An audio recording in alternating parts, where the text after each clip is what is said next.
నీవు చూపించిన క్యూరియాసిటీ లోకంలో ఉన్న వాటికి ఉన్నంత ఆసక్తిని దేవుని విషయాల్లో చూపించావు. దేవుని విషయాల్లో శ్రద్ధ లేదు, భయం లేదు.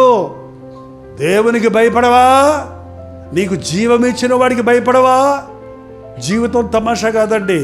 అనుక్షణం దేవుడు మనల్ని కాపాడుతున్నాడు కాబట్టి బతుకుతున్నాం. నిమిషానికి 72 సార్లు కొట్టుకుంటుంది గుండె, రోజుకు 1,00,000 సార్లు కొట్టుకుంటుంది. సంవత్సరానికి ఎన్ని లక్షలో, 30 ఏళ్ళు 40 ఏళ్ళు ఎన్ని కోట్ల సార్లు కొట్టుకుందో నీ గుండె గుర్తు చేసుకో.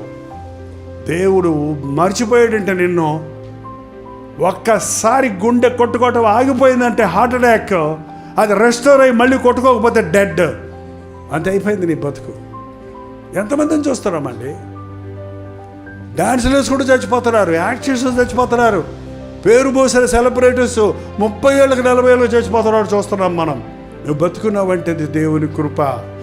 నీ బ్రెయిన్ పనిచేస్తుందంటే అది దేవుని కృప. నీ అవయవాలు పనిచేస్తున్నవంటే అది దేవుని యొక్క ఉనికి. దేవుడు ఉన్నాడు అనడానికి రుజువు ఏంటని అడగొద్దు. నువ్వే ఆయనకి ఆ దేవుడు ఉన్నాడు అనడానికి రుజువు నీ జీవితమే. దాని పట్ల కృతజ్ఞత కలిగి ఉండాలి.